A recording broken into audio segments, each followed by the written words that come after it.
Assalamu alaikum. I am Dr. Uzma Akram, consultant gynecologist and fertility specialist. मैं Altamash general hospital में काम करती हूँ और आज के दिन पर मैं थोड़ी सी आपसे पॉलीसिस्टिक ओवेरियन डिजीज़ के बारे में बातचीत करना चाहती हूँ। पॉलीसिस्टिक ओवेरियन डिजीज़ जो है आज बहुत कॉमन हो चुका हुआ है और इस वक्त हमें बहुत सी यंग फीमेल्स और थोड़ी सी बड़ी उम्र की ख़वातीन दोनों में देखने के लिए मिलता है। यंग अनमैरिड लड़कियां जो हैं वो बहुत परेशान होकर आती हैं कि उनके पीरियड्स ख़राब हो चुके हुए होते हैं और उन सब ने अल्ट्रासाउंड करवाया हुआ होता है, जिसके बीच में उनकी सोनोलॉजिस्ट उनको बताते हैं कि जी आपकी ओवरीज जो हैं वो पॉलीसिस्टिक हैं और इससे वो बहुत अपसेट हो जाते हैं। तो मेरी ये आप लोगों से सिर्फ यही मैसेज है कि ऐसी किसी भी सिचुएशन के बीच में जिसमें यंग फीमेल्स को प्रॉब्लम हो रही हो पीरियड्स के लिए, तो एकदम अपना अल्ट्रासाउंड कराने और अल्ट्रासाउंड पे परेशान होने के बजाय बेहतर ये है कि आप हमारे पास यहाँ पर आइए और गायनेकोलॉजिस्ट से अपनी एग्जामिनेशन करवाइए और ओपिनियन लीजिए। फिर उसके बाद फर्दर एडवाइस के बाद अपना आगे किस तरह से प्रोसीड करना है उस पर जाएँ, क्योंकि पॉलीसिस्टिक ओवेरियन डिजीज़ जो है इस वक्त एक लाइफस्टाइल डिसऑर्डर बन चुका हुआ है। बिकॉज ऑफ ईटिंग हैबिट्स जो हैं वो डिस्टर्ब हो चुकी हुई हैं बहुत ज़्यादा जंक फूड लेने की वजह से, और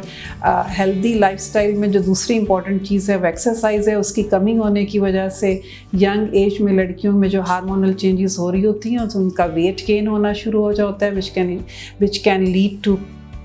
दिस प्रॉब्लम कि उनके हार्मोन्स डिस्टर्ब हो गए और उनका वेट गेन हो गया और उनके पीरियड्स ख़राब हो गए हैं। तो जब पीरियड्स वंस ख़राब हुए हुए होते हैं तो वो स्कैन्स जब करवाते हैं तो उसमें पॉलीसिस्टिक डिजीज़ भी आया हुआ होता है। पॉलीसिस्टिक ओवेरियन डिजीज़ के इस सर्कल को तोड़ने के लिए जो कि हार्मोनल इम्बैलेंस और फिर उसके साथ wait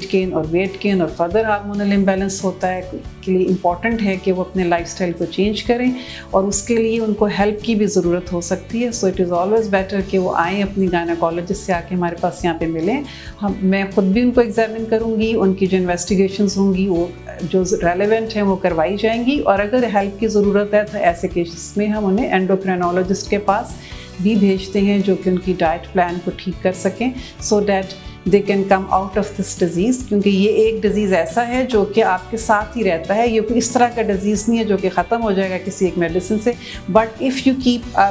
good diet, if you have maintain good weight, तो आपको बिल्कुल हेल्दी लाइफस्टाइल रहेगा, आपको कोई किसी किस्म की पीरियड्स की प्रॉब्लम्स नहीं होंगी, लेटर लाइफ में इनफर्टिलिटी का इशू नहीं होगा, और इन सब चीज़ों को आप सिर्फ अपने हेल्दी लाइफस्टाइल से मैनेज कर सकते हैं। क्लिनिक करती हूँ अल्तमश जनरल हॉस्पिटल में और मेरा ये बहुत फील्ड ऑफ इंटरेस्ट है इन यंग एडोलेसेंट फीमेल्स की हार्मोनल डिस्टर्बेंस का, and in then young married women for infertility के लिए जो उनको प्रॉब्लम हो रही होती है। इन दोनों को मैं यहाँ पे मैनेज करती हूँ अपने क्लिनिक में, और मेरे क्लिनिक्स के टाइमिंग्स जो हैं वो सैटरडे को 1 PM से लेके अबाउट 2:30 PM तक मैं अवेलेबल होती हूँ, और इसी तरह से ट्यूसडे के दिन और थर्सडे के दिन भी आफ्टरनून्स में from 3 to 5 I am doing my clinic over here, and you are welcome to come over here and visit me, क्योंकि मैं अपने पेशेंट्स को एक प्रॉपर टाइम देने पर और उनकी इंडिविजुअल ट्रीटमेंट को मॉनिटर करने पे बहुत ज़्यादा बिलीव करती हूँ। So you can always come over here to Altamash and consult me for any of your gynecological problems.